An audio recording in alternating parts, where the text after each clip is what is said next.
So, not trying to be like eye in the sky, like, and here we see somebody in the exclusion zone. Like, that's not what I'm trying to do. Just interesting, and is something that we did check in on. So, we'll see what the deal is. Yeah, SpaceX does have a bunch of drones that they use to survey the hazard area. So, well, normal people are not allowed to fly drones during temporary flight restriction because it is SpaceX's test. SpaceX is allowed to fly their own drones to get video and data from the launch, and also to make sure that the hazard area is clear. There's also a duck. Is that a duck? Like a pelican, the head's too big.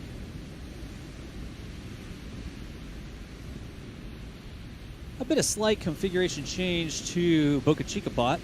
So let's see, check in with it real quick. Our close-up shot. There are definitely always improvements to be made, y'all. We didn't spend $100,000 on gear or anything like that. The cool thing is this robot that's deployed here is less than $1,000 to put together, and it's less than $100 a month to operate, unless you want to count electrons. The cost to charge it, I didn't calculate that. But this robot, deployable to the field right now, packs up in a suitcase, can be shipped around, can fit on the top of any standard tripod. It's completely weatherproof. And it's got internal batteries. It can use external power. But I did make a little bit of a configuration change, and it looks like that chop in the video is a little bit fixed. And go ahead. Go ahead. No, I was going to say my thinking on these robots is, do you spend $5,000 on one robot, or do you spend $5,000 on 5 robots? And The second thing. Still some improvements to be made. I already know how I want to change this one to get an even more redundant and even more stable signal. But it's hanging in there for a remote robot built in my garage for less than $1,000. I'm pretty happy with what we've gotten on this. And the little video hiccups on occasion, I have a couple more tricks I can play to try and fix that, but I'm monitoring that. And yeah, really quick, we're getting told, people are telling us the pad's clearing and whatnot. So if our connection is stable, DOS, I think we will try to check out the parking lot and see how many cars are left. But I want to make sure our connection is stable before we move the camera for a couple seconds. Yeah, the connection's healthy. There's a little bit of interference that's affecting the bit rate some, and that's what's giving the hiccups. You got the control? Yep. Yeah, go ahead. Go. Yeah, and I overshot again. Yeah, the latency right now for operations is getting worse as the day goes on. So I'll have to make adjustments. But it looks like I'm not seeing cars. There's some. Ooh, look at that grass vent. That's a good sign. That's interesting because that lift looks so close from our perspective. I was wondering if they had really cleared the pad with that lift seemingly that close, but it kind of seems like this pad is clear. And our members are telling me they're also agreeing, so... Yeah. Michael, go ahead. When we're done with this, I'm going to cycle that feed because it looks like the instability's picked up some latency. Yeah. So I'm going to bring that feed down and bring it back up again. Look at the... Wow, yeah. I'm just now seeing the grass vent. Look at that. Oh, I see. Yeah, there's a really bad latency from what I see when it gets to the stream. Yeah, that's just a recycle. I just need to recycle that feed because the network instability had caused some latency to creep in. Expected and something that we know how to resolve. But we've returned back to the safety shot, right? Yep. All right. Again, y'all, this broadcast gear, right? This robot is something that we built in a garage. This isn't like a $100,000 robot that could be deployed to Mars or anything like that. A little bit of a ways to go before we get that, so we're troubleshooting this. This is literally, I like to tinker. I have a ton of stuff in my garage, and I love to build things and figure out problems and physically saw and hammer things and all that sort of stuff. And this, like the mounts for the bracket and all the machining, there's a custom mount for the camera itself that I machined in my garage and all sorts of stuff. But this is definitely a home-built device. It is not a big, super expensive professional device. And it's hanging in there. I am already proud that we're able to get a remote feed off of this robotic unattended camera at Boca Chica, Texas, no less, because Boca Chica is known for having lousy cell phone signal. So... Looks like we've got police heading over to the kayak first. Oh, really?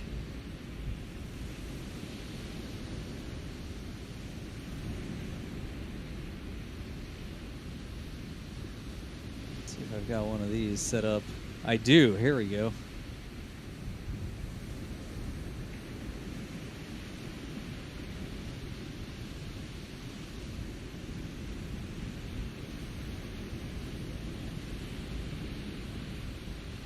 That truck is still parked out there, huh, Jack? You can even see the venting from here. Oh yeah. Wow. Looks like there's a police boat here. I'm gonna pan the camera to the right. Stand by. Okay. Yeah, there's a lot of activity at the tank farm. While you pan, Jack, there is an awful lot of activity at the tank farm right now. Not crazy activity, but for the first time we see some venting there next to Starhopper, actually, like right in front of Starhopper. Not seeing the recondenser online right now, which is something that we look for a lot of the time, but that is progress. That is something going on. Yo. Yeah, Jack? Thank you. Oh. Sorry, someone's standing in front of me. Yeah. You got one of those spots, huh? Where, like, the tourists are all in front of you constantly. Yeah, what can you do? You can politely say, hey, I got a live camera? Is what I usually do. I just look at them and I'm, like, waving them down. Every single time it happens, I've been out at the press site at Wallops watching Antares, and I was trying to get a long shot with the crowd in the foreground. Then I used the P1000 so you could compress it down and make the rocket look like it was closer than it actually is. I was trying to do that once, and lo and behold, people stepped not 20 feet in front of me, blocking the entire shot. And I'm just like, excuse me, live camera. That P1000, what do you call that? Do you call that like a cell phone sensor with binoculars on it or something? It's a telescope with a cell phone sensor on the back. Telescope with a cell phone sensor. Thank you. That's hilarious. Which I don't know if that's going to hold up because cell phones are getting better and better. The sensors on the cell phone cameras are definitely up in their game since I first started saying that. But the P1000 does one thing, and one thing only. It zooms in. And it does that really well. But that's all it does. It doesn't do low light. It doesn't do... The autofocus is sort of shaky. It's hard to track things in real time. It's interesting to get that thing working. It's not a broadcast camera, that's for sure. Again, y'all, NASA spaceflight team bringing you live coverage from multiple cameras down at Boca Chica. We've got Jack deployed over at South Padre Island. This camera here, this is a robotic camera that's deployed. Fits into a suitcase. Flip it out, deploy it. It's actually got power right now. It's on external power, but it's got batteries. It reports back to me, and then we can control it. Michael can push code to it. It can automatically track objects, trajectories that are known, and that sort of stuff. But today we're using this as one of our views for our live coverage of Starship. SN8. I gotta say, as cool as the robot view is, and I love it, I really do. Perhaps equally cool to me is the fact that so many viewers and commenters say, I, for one, welcome our new robot overlords. Because that's like a label in a video like 2 months ago where I made a Simpsons reference, a Simpsons joke, and people latched onto that. And it makes me so happy that we have viewers with such an engaged, it's hilarious. It's a hilarious joke. It's a hilarious Simpsons reference, and our viewers are in tune with that, and I love it. I absolutely love it. And I do welcome our robot overlords.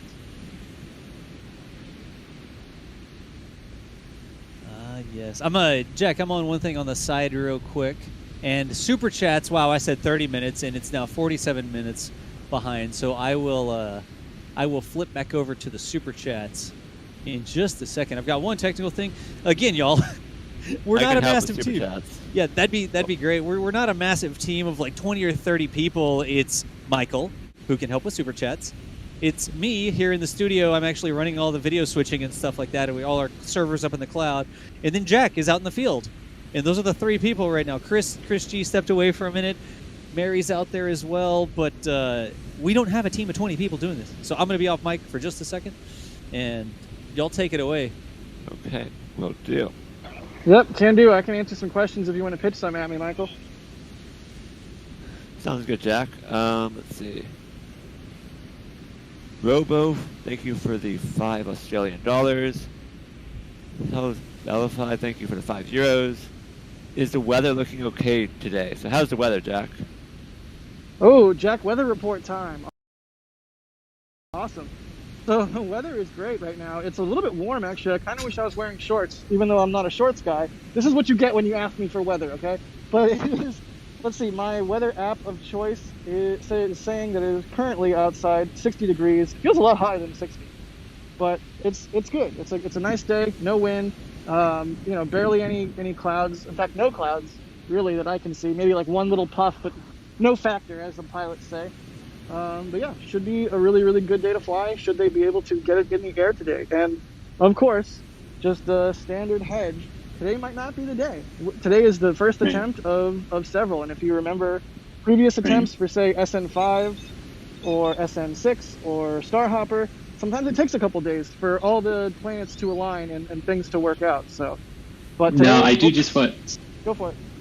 Yeah, sorry, just wanted to jump in real quick to say that SpaceX's stream, as of a couple of seconds ago, went to a waiting for SpaceX screen with a note saying that teams are working additional test prep, liftoff is TBD, but they did not push the start time from 11 a.m. So now we're just waiting for them to start. So another potential sign that things are progressing maybe a little quicker than we originally anticipated from some of the work that we were seeing at the pad earlier this morning. The pad does appear to be cleared based on what we can see, and we can clearly see venting coming from the tank farm and everything. So standing by to see what else we might gain, but things certainly appear to be going in the right direction from everything that we can see and ascertain right now. Yeah, and I know people might be wondering, like, why are we going to tank farm activity in our timeline? There can be lots of venting of the tank farm and whatnot beforehand, just as normal processing. But until the methane recondenser will go on first before they start propellant loading. So if we don't see the recondenser on first, as you can see in the order of our timeline, we know they're not going into the tank farm activity to begin propellant loading. So we're not quite there yet, but signs are looking promising with the pad seemingly now cleared.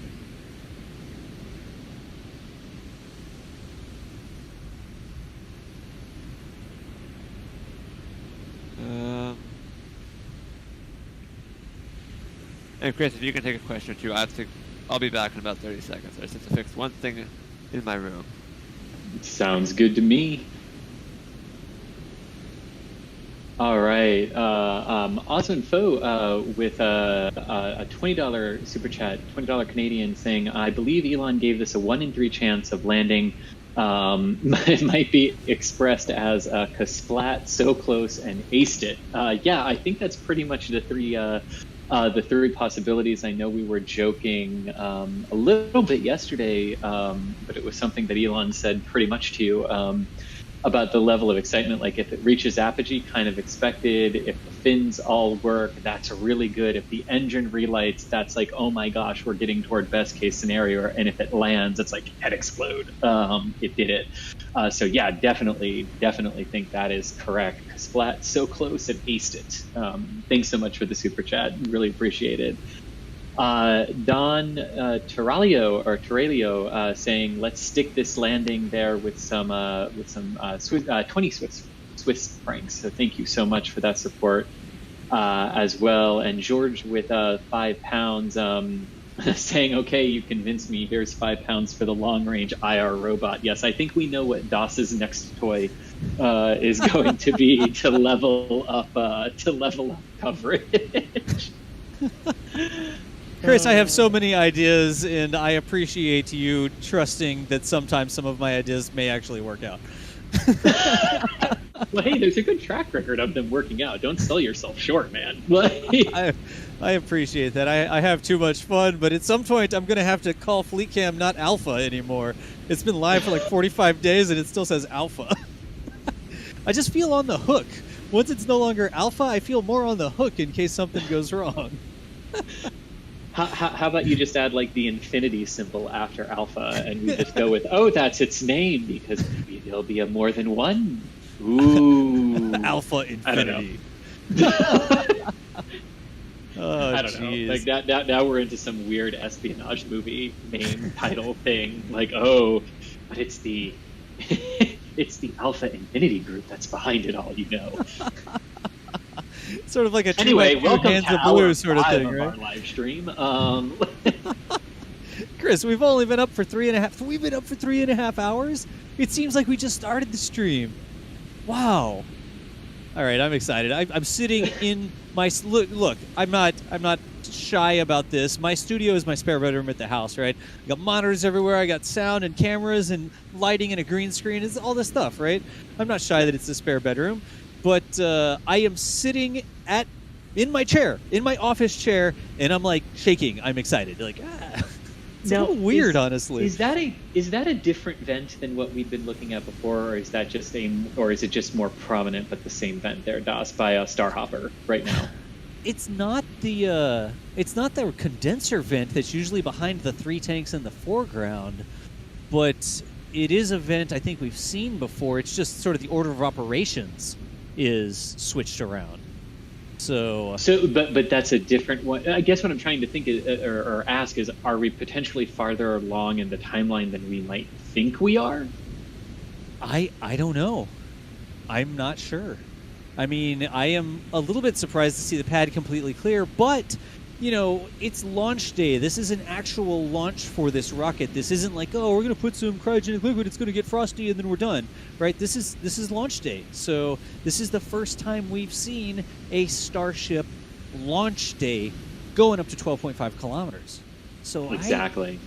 I think we're going to learn some stuff. We have in the Discord. Definitely. That's how I like to phrase it. We're going to learn some stuff. It's a nice way of saying I don't know. I'm going to learn some stuff today. Look at how positive I am. But we have the members in the Discord, some of the super fans that keep spreadsheets of stuff like this. And they'll say, okay, 10:06, the venting started from this part of the tank farm. And they put that in a spreadsheet. And then 18 minutes later, this happened, and they put that in a spreadsheet. And then they look at the events. This time this happened, this time this happened. And the next time we're doing a static fire, they're like, all right, I estimate in 12 minutes this is going to happen. And poof, in 12 minutes and 10 seconds this happens. And it's like, dude, you used a spreadsheet for that? Yeah. It's amazing. Adrian in our member Discord is absolutely key for that. He has been keeping up absolutely exemplary notes on these tests so that we can have better informed analysis of what is happening when, and it's been absolutely invaluable. So just one of the many fun things that goes down in our member Discord if you're Capcom level and above.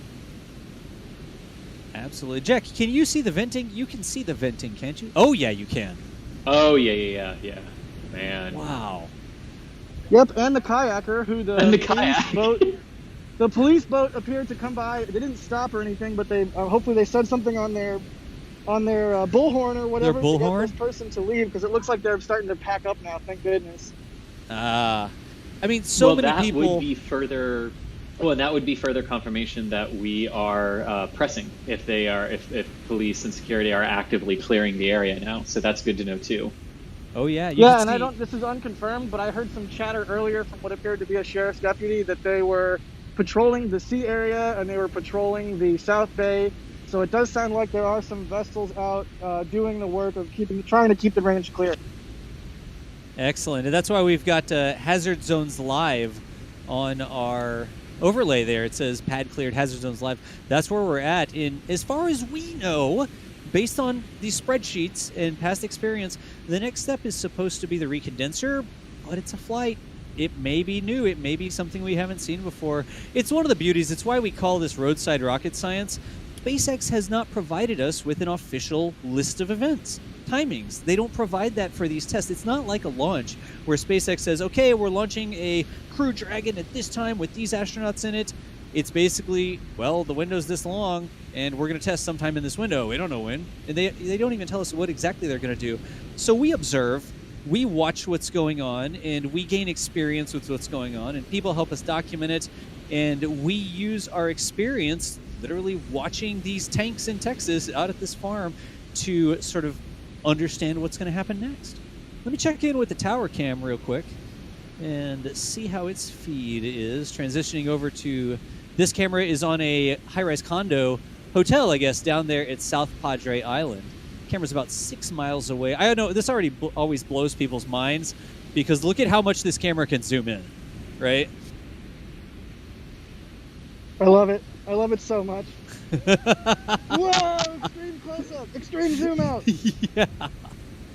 So this camera has a panoramic view looking out across South Padre Island there. And when we tell this camera to enhance, it's not playing around. This is a professional broadcast camera. We've actually got this thing. We thought about putting it on the roof, but the professional broadcast cameras are not waterproof. And so we've actually got this tucked back into a balcony right now. And this camera is one of our cover cameras, the long-range professional broadcast camera. Hey, PTZ Optics, thank you all so much for shipping us this camera specifically for these sorts of events. This is sort of a development experimental basis, and just on us telling them, hey, you know, it's COVID. We want to minimize the number of people we have that need to travel down there. This is a great idea. This PTZ robotic camera you have, we could deploy it. And we could have somebody who doesn't need to travel to the hotel actually operate it. And like I'm doing right now, I'm in Charlotte, North Carolina, and I am commanding the camera to zoom in on Starship. You know, 2020 And that's what isn't you all get. bad.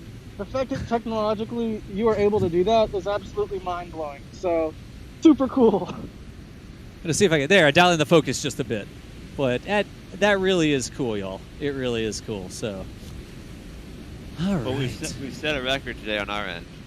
The most watched live stream we've ever done already. We've crested 55,000 people, Michael, and if I had to look at this trajectory, I would say it's almost going into orbit, man. It is a lot of people joining us here today. Again, NASA spaceflight crew is so happy that we're able to share this experience with you. Whether it's from the SPI tower cam like this, the point of view of Jack from the public viewing area right there at Isla Blanca at Heyo. South Padre Island. This is Jack right there. Jack, say hey again. Oh, man. I ruined it. What? I ruined Sorry, it. I lost you. Say what? I should have just rolled with it. I said, say hey again. Heyo. Hey-oh. There you go. You sound like... Hey, Yeah, go ahead, Chris. Yeah, no, a quick question, because of everything that we're seeing here, right, that would all make it appear to look like things are moving in the right direction, but didn't we have a question earlier about were the aero surface flaps chained back down, and did we ever get an answer to that? And if Architecture. we did, what was that answer? Then and it comes to cost. what do we know about the common that? factor we Because were I'm using I'm was spitballing here, $130 but a if ton. those if The any of the steel flaps are still is secured or $2,500 chained, a then ton. we're not where we think we are right now Yeah. in the process. And that's what I'm trying to sort of tease out here based on what we've been talking about so far this morning. So I've switched back over to the Boca Chica robot, and this is a 25x camera on this robot. I could use a 45x camera, Chris, just if we could put that in the budget, because then we could zoom in even more and we could answer your question. You see what I did there? So right now, I sort of see something that's underneath the upper fins. I don't know if that's an actual tie-down, like those sort of chain strap things that it looked like they were using, or if that's just another piece of like the glint on the back of the thing. I'm not exactly sure, but we'll have to budget that 45x camera, the inspection camera, we'll call it. How's that sound? There we go, yes. From here, I will tell you I'm not exactly sure on that. You're absolutely right. Like, if everything is still battened down and the flaps are actually chained into position, that is a sign that they may be running through some ground service equipment operations, but not actually moving forward with the vehicle like we think they are. So, Yeah. And did the venting stop too now? yeah, it did. It's been sort of on and off. So, Okay. like we said, spreadsheets rule the world. We expect that recondenser to come on when they actively start pushing prop into the vehicle. We have not seen the recondenser activate yet. We may learn something new today. We will learn something new today. But we're continuing to watch what's happening. Hey, I'm gonna- Go I'm ahead, going Jeff. to jump off comms really quick for a little bit, but I just want to let you know if people are wondering what the situation at Isla Blanca is like right now, I just did a couple tweets on my Twitter account, which I fired and checked out. I'm not sure I'm into the whole fleet thing.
LWO1 WeatherNet.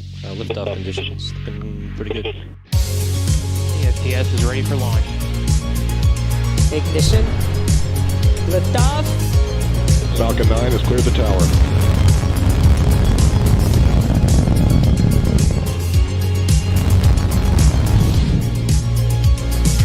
Ten, 9, 8. Side booster ignition. 6, 5, 4, 3, 2, 1.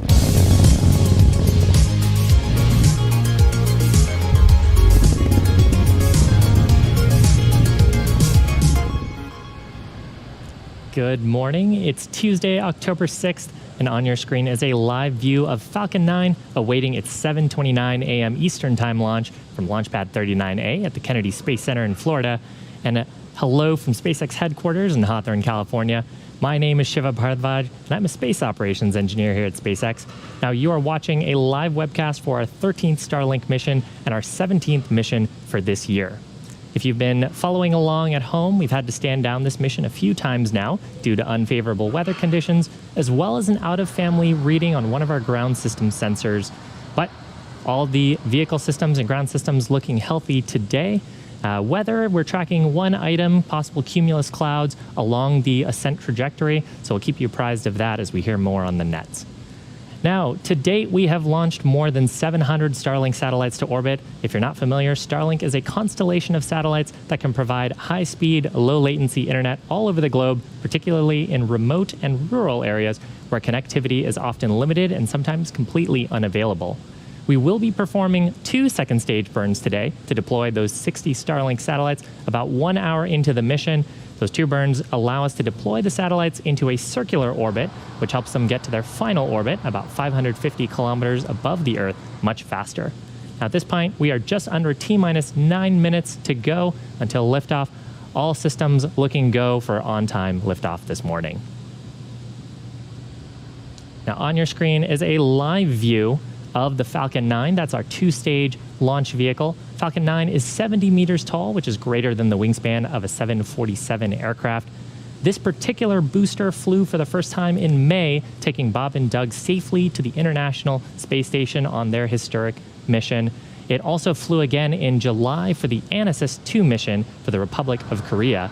And the bottom 2/3 of the vehicle that you can see covered in soot from its previous 2 flights, that's what we refer to as the first stage. Its job is to accelerate the vehicle through the Earth's atmosphere to space with the help of 9 Merlin engines that it has at its base. We will be attempting to recover this first stage for the 3rd time on our drone ship named, Of Course I Still Love You. You can see on your screen there, about 624 kilometers off the east coast of Florida. Now, our first stage is designed to be reflown 10 or more times with minimal refurbishment between flights. It'll actually be the 15th time this year that we're flying a flight-proven booster and the 43rd time that we're doing so to date. Atop the first stage is the black carbon fiber inner stage, and on top of that is Falcon 9's second stage. It has a single Merlin vacuum or MVAC engine, which is actually hidden from view inside that black inner stage. And once the first and second stages separate about 2.5 minutes into the mission, the Merlin vacuum will ignite to carry those 60 Starlink satellites onto a circular orbit around our planet. Falcon 9 has been loading propellants since the T-minus 35-minute mark. As a reminder, we use a rocket-grade form of kerosene called Rocket Propellant 1, or RP1, as the fuel, and superchilled liquid oxygen, or LOX, as our oxidizer to power Falcon 9.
WO1 WeatherNet. Liftoff conditions looking pretty good. The STS is ready for launch. Ignition.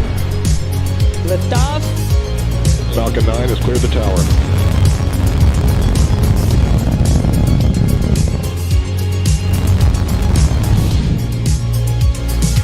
Ten, 9, 8, Side booster ignition. 6, 5, 4, 3, 2, 1.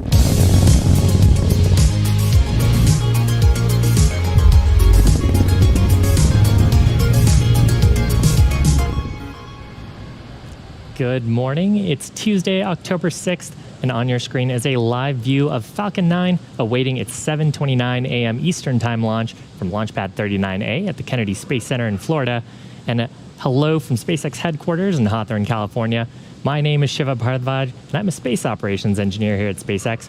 Now, you are watching a live webcast for our 13th Starlink mission and our 17th mission for this year. If you've been following along at home, we've had to stand down this mission a few times now due to unfavorable weather conditions, as well as an out-of-family reading on one of our ground system sensors. But all the vehicle systems and ground systems looking healthy today. Weather, we're tracking one item, possible cumulus clouds along the ascent trajectory, so we'll keep you apprised of that as we hear more on the nets. Now, to date, we have launched more than 700 Starlink satellites to orbit. If you're not familiar, Starlink is a constellation of satellites that can provide high-speed, low-latency internet all over the globe, particularly in remote and rural areas where connectivity is often limited and sometimes completely unavailable. We will be performing 2 second stage burns today to deploy those 60 Starlink satellites about 1 hour into the mission. Those 2 burns allow us to deploy the satellites into a circular orbit, which helps them get to their final orbit, about 550 kilometers above the Earth, much faster. Now, at this point, we are just under T-minus 9 minutes to go until liftoff. All systems looking go for on-time liftoff this morning. Now, on your screen is a live view of the Falcon 9. That's our 2-stage launch vehicle. Falcon 9 is 70 meters tall, which is greater than the wingspan of a 747 aircraft. This particular booster flew for the first time in May, taking Bob and Doug safely to the International Space Station on their historic mission. It also flew again in July for the Anasis 2 mission for the Republic of Korea. And the bottom 2/3 of the vehicle that you can see covered in soot from its previous 2 flights, that's what we refer to as the first stage. Its job is to accelerate the vehicle through the Earth's atmosphere to space with the help of 9 Merlin engines that it has at its base. We will be attempting to recover this first stage for the 3rd time on our drone ship named, Of Course I Still Love You. You can see on your screen there, about 624 kilometers off the east coast of Florida. Now, our first stage is designed to be reflown 10 or more times with minimal refurbishment between flights. It'll actually be the 15th time this year that we're flying a flight-proven booster and the 43rd time that we're doing so to date. Atop the first stage is the black carbon fiber inner stage, and on top of that is Falcon 9's second stage. It has a single Merlin vacuum or MVAC engine, which is actually hidden from view inside that black inner stage. And once the first and second stages separate about 2.5 minutes into the mission, the Merlin vacuum will ignite to carry those 60 Starlink satellites onto a circular orbit around our planet. Falcon 9 has been loading propellants since the T-minus 35 minute mark. As a reminder, we use a rocket-grade form of kerosene called Rocket Propellant 1, or RP1, as the fuel, and superchilled liquid oxygen, or LOX, as our oxidizer to power Falcon 9. Currently, RP1 is fully loaded on both the first and second stage, liquid oxygen nearly fully loaded on both stages. LOX will be continued to be topped off right until the last 2 minutes before liftoff. Now, at the very top of the rocket is this nose cone structure. This is what we refer to as the satellite fairing, and inside that is a stack of 60 Starlink satellites. The fairing's job is to protect the satellites from aerothermal heating, aerodynamic loads, and contamination during the ascent portion of the mission. But once we get to the vacuum of space, we actually don't need it anymore. So we'll jettison those fairing halves as the second stage continues its journey to orbit. Now, one of the fairing halves is brand new, but the other previously supported 2 Starlink missions, one in May of 2019 and another in March of this year. And we will be attempting to recover both halves today using our recovery ships named Mystery and Mischief. Now, at this point, quick update on the weather. The 45th Space Wing gave us a 70% chance of go, the primary concern being cumulus clouds along the ascent trajectory. Still waiting to see if we will be go for launch at 7:29 Eastern Time, but from what I've heard, we are trending towards green for launch. Now, with that, vehicle, satellites, weather, and range looking good for an on-time launch. Weather, of course, with that watch item right until the final minutes before liftoff. Now, as many of you know, the Starlink team is well into the first phase of testing with our private beta program. During this time, the Starlink team has been collecting latency statistics and performing standard speed tests on the system. The initial results from these tests have actually been really promising, showing super low latency and download speeds in excess of 100 megabits per second. As we've mentioned previously, we are still in the beginning stages of building out our global satellite internet constellation, but the initial results do look promising, and we're looking forward to rolling out a public beta later on this year. Earlier this week, we also heard from emergency responders in Washington State who have been using Starlink for their purposes and to help bring the residents of Malden, Washington internet service as they rebuild their community following devastating wildfires that hit that area back in August. A representative from the Washington State Military Department said he's never worked any tactical satellite equipment that has been so quick to set up and anywhere near as reliable. And the way that these emergency responders deployed Starlink is actually representative of how it currently works best in remote and rural areas where internet connectivity is sometimes unavailable. As I mentioned, the network is still very much a work in progress, so if you'd like to help build it out, head on over to SpaceX.com and check out our careers page. And if you'd like to receive updates on Starlink news and service availability in your area, please go and visit us at starlink.com. Now, at this point, we are T-4 minutes from liftoff. Just heard on the nets that we are go on weather. Falcon 9 is moving into the final stages of countdown. Vehicle is looking healthy. At this point, the first and second stages have nearly 1 million pounds of that rocket-grade kerosene RP1 fuel on board and liquid oxygen. And the clouds that you're seeing there around the second stage is from actually that super chilled liquid oxygen. We do periodic vents. You actually just saw one there as we continue to top up those propellant tanks until the T-2 minute mark. And when that cold oxygen comes into contact with the moist Florida air, it actually causes water vapor to condense and form actual clouds around the vehicle. Now we're expecting the first stage to finish up prop loading, so it'll close out LOX loading just under 10 seconds from now. And second stage will be shortly after at about T-2 minutes.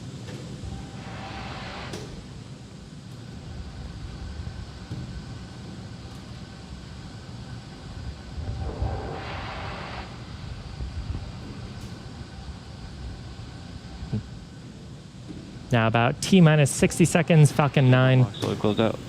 There's that call out for LOX load closeout. About T-minus 60 seconds, Falcon 9 will transition into startup. That means that the rocket's internal flight computers will have taken over the launch countdown, and they will continue to have control of the vehicle all the way through the rest of the mission. At this point as well, the Starlink payload is continuing to look healthy. No issues being tracked by the Falcon 9 team at this moment. Weather is go for launch. Range is currently green for launch. Coming up around T-minus 2 minutes, we'll hear a second call out here for stage 2 LOX load complete.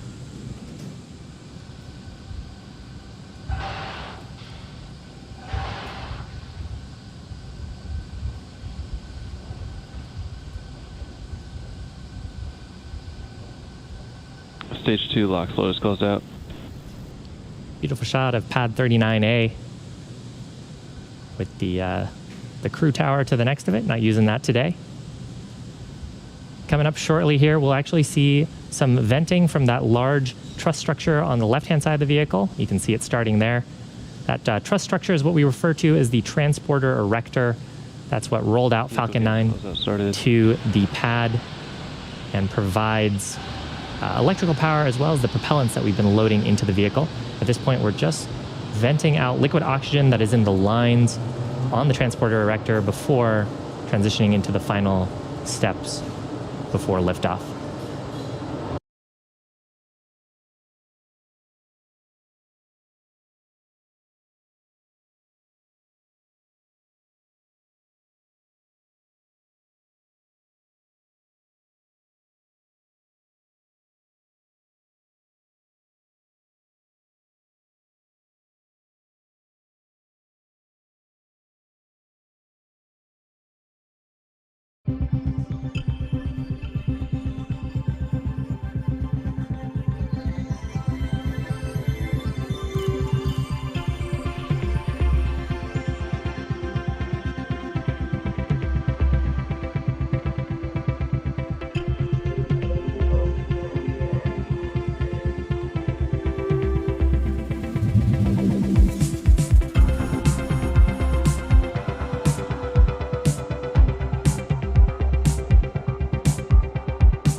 that is well within the danger area, and it will be there. Hopefully, hopefully it stays online for the launch.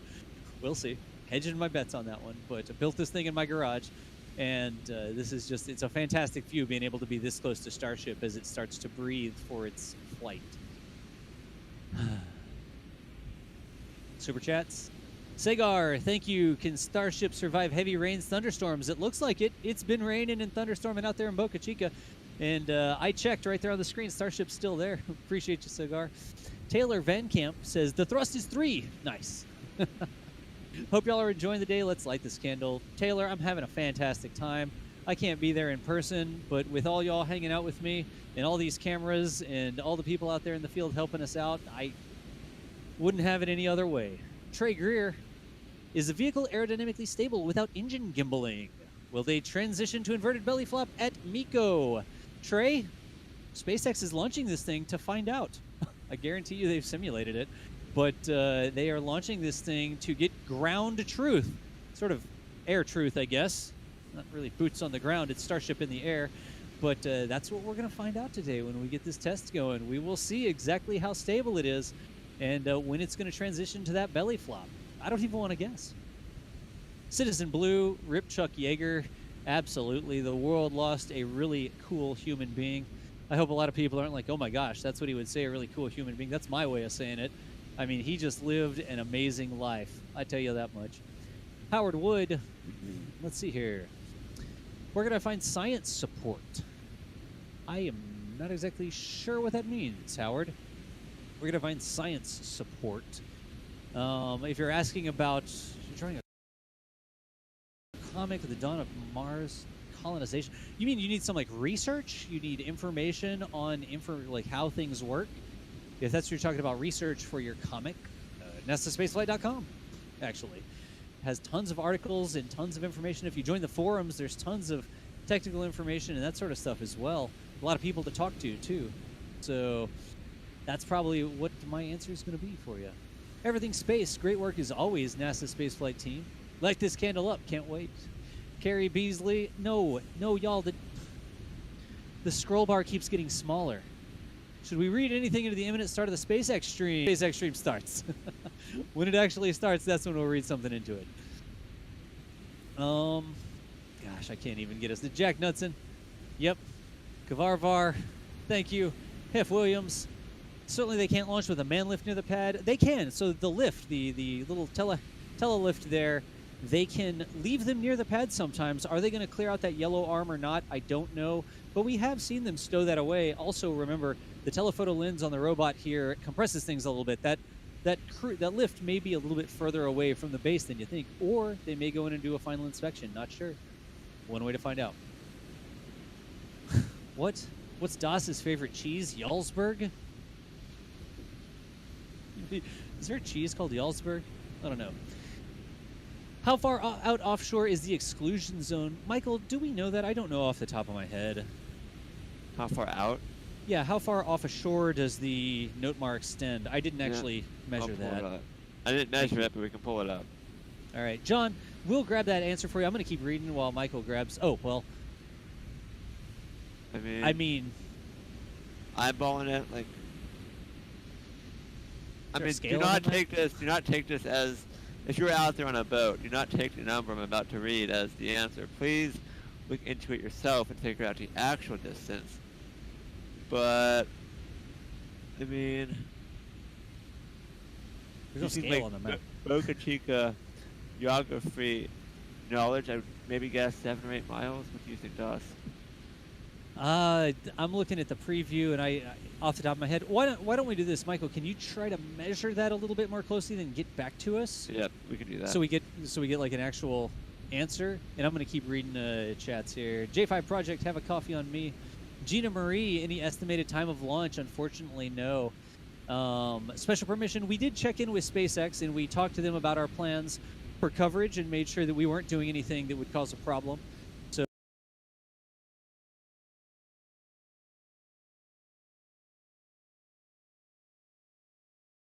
So we do have a direct line of communication.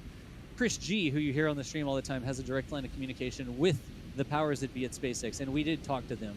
to make sure that we were going to be nice and safe. Lynn Wood. Jack, Amazon has inflatable kayaks on sale, so you won't need a roof rack. Oh, great. Hooray. I think that inflatable kayak that Andre sent me, which is still just absolutely madness to me that he did that. Thank you, Andre. You were an absolute legend for that craziness and all of your support for our channel. Thank you so much. I think that's going to arrive Wednesday. Like, hopefully this launches today and I can drive home and get my kayak. It's really weird to say, but it was a pretty cool little Amazon like inflatable kayak, has 2 seats, so you better believe my girlfriend Lauren and I will be trying that out. Thank you, Andre. I still can't believe that's a thing, but once we go home and pick it up, next time we're out here at Boca, we will probably have that on hand and probably hit the water in it. Excellent. Y'all, I'm trying. I'm down to 40 minutes now. I mean, I'm making progress here. Maurice Van Schunderwoord says, a NASA spaceflight stream a day keeps gravity away. I like that one, Maurice. Thank you for the support. Sean, would this rocket be able to destroy itself if it heads for populated areas? It should not head for populated areas. I mean, clearly it shouldn't do that. But this is something SpaceX has thought about. They deal with this sort of thing with their Falcon rockets and the trajectories that those go on. We are guessing that there is some sort of an abort system. I cannot tell you exactly what it is. You could just drop the engines out and that thing would fall like a rock. But we are sure that SpaceX has thought that through. I don't know off the top of my head exactly what that is, but the exclusion zone, even building the pad this far away from South Padre Island, it's about 5 miles away from the shore where Jack's camera, this camera here is, all of that taken into consideration when they started on this. Ovine Aviation, what time will this plane or whatever land on Mars? Or would, sorry, it's, wow, I just lost that chat completely. I don't know if the software's lagging out. I lost that completely. I think it said what time. I don't know if it said, is it able to? Either way, we appreciate the support on that one. Exact launch time is not yet known. Aqua Walker, I really feel like SN8 is going to be a winner. Starship design looks like it could go to space. Winner, winner, chicken dinner, nice. Winner, winner, chicken dinner. Starship dinner, which is Locks. Yes, hello, person. Jack, I'm gonna get you like a big vest. No, don't do that. Actually, that's a dumb idea.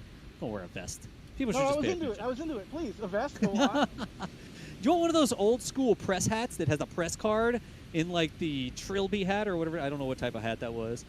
Yes, wear one of those? in. Nice. All right, Chris K. Let's see. SN8's going nowhere as long as the lift at the pad. The flaps are still tied to the body. Interesting perspective, Chris. Thanks for the support. Mikhail. Mikhail says the trampoline works. Nice. Referencing some comments there. And again. Jeez. I personally would argue that the trampoline worked again on the 30th of May this year when Bob and Doug lifted off as when our trampoline got working again. But got anyway, working yes. Trampoline back in commission. Yes. All right. Beer. That's this person's name. It's beer. It says for Red Bull and coffee. I don't need either of those right now. I think I got all the adrenaline that my system requires. Thanks, NSF, for your amazing work. Frank Albrecht says, hi from Norway. Enjoy your live streamings and give you a little something for support. Frank, thank you so much. Hope you're doing well out there in Norway. Alex Webster, thanks for your dedication and hard work. I'm dreaming of a SN8 Christmas. I really hope that SN8 isn't like a curse word in a language that I don't know. SN8. Alex, thank you so much. Y'all, I can't win. I can't win. Let's answer some questions or something for a bit.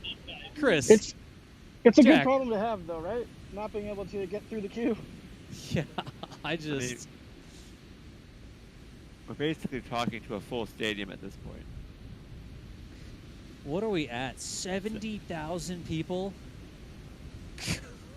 And we're just like some, I shouldn't say random, I shouldn't sell ourselves short, but we're not like an official production here. We're just like some people who really enjoy this stuff and threw together a webcast. Apparently people are interested. Yeah. I can't say thanks enough, and welcome to everybody, all 70,000 of you that are watching the stream right now. The NASA Spaceflight Crew is a news media. I mean, absolutely, we're accredited press with NASA and SpaceX and launch companies and all sorts of stuff. Articles just about every day, if not every other day, about different spaceflight going on. But from a live stream perspective, we don't have news trucks in a massive studio or anything like that. We are running all this ourselves. Our crew for the live stream right now is 4 or 5 people. So teams of people, productions, you may say like, wow, what, really? Or it shows, maybe, is what you're saying. But we appreciate all y'all supporting us and showing up. Whew. Yeah, you've done an incredible job, DOS, pulling off all these camera angles and whatnot with a limited budget, because we do not have a news media type of budget for like $40,000 broadcasting units and whatnot. We have much cheaper gear than that, but knock on wood, so far it's looking good. We'll have to see what happens when all the SpaceX fans turn on their cell phones and start taking pictures and uploading and whatnot. But I think so far DOS is doing a pretty good job. I will tell you, Michael. Go ahead, Jack. I wanted to push back against what you said, Michael, just a little bit, because I know you weren't being 100% serious, but you said we just threw together this live stream, and surely, days and days and days of human time and of human work have gone into this on the part of DOS, on the part of you, on the part of Mary, on the part of myself, on the part of all of us here at NASA Spaceflight. So, absolutely, point taken, but also just wanted to push back a little bit. We've been that's a good point. That's a good point, Jack. I wouldn't say we threw it together based on effort. I would say in terms of the we're not using $100,000 cameras and whatnot. So. Yeah. And we're all broadcasting like from our own home, which is not in a fancy studio. So. Yep. It's it really is a good time. I'm just so happy that people find this worthwhile, something they want to watch. You know what I mean? But I think people also like when there's not a super polished feel to things. I think people actually like, especially on the internet, they like more like raw commentary as opposed to super scripted, fancy stuff. Yeah, I mean, we're definitely raw commentary. We've never been, and now, time for 5 minutes, roll this clip about this thing. Like, imagine some of the more official productions. SpaceX does a fantastic job of it, but sometimes some of the other productions are sort of like, and now this host will talk for 5 minutes, and we're like, show the rocket! We want to see the rocket! We don't want to see your studio! That's why you will not see studio shots on the NASA Spaceflight stream today. You will only see rockets. Yeah, believe it or not, I can be relatively measured and be like, yep, today we're doing this, and we expect to see this, and that's all. But I don't think that's very exciting, so I purposefully try to ham it up a little bit on these streams just to keep things interesting. I mean, we've been live for what? How many hours now? We are live for 4 hours, 14 minutes, and 6 seconds, Jack. I'm glad we started early, though, because people, even though the launch has slipped a bit, people seem really interested.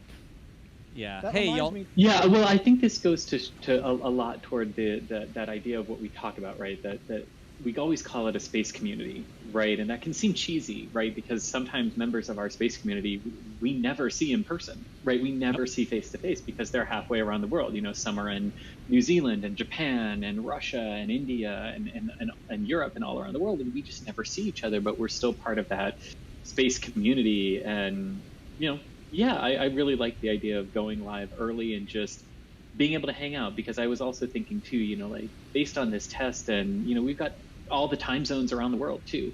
Some people are watching this right now and it's almost midnight and they're ending their day, but maybe they got their question answered, right? And maybe they'll be asleep when it actually launches, but they were able to participate and get a question answered. And I really like that sort of sense of community that these streams can build as well. Chris, that's one of the huge things for me. I mean, we get I do shows with museums sometimes. Intrepid Museum up in New York City, and I'll go up there, or we'll do remote shows and sort of share what the museum has to offer for people that can visit it.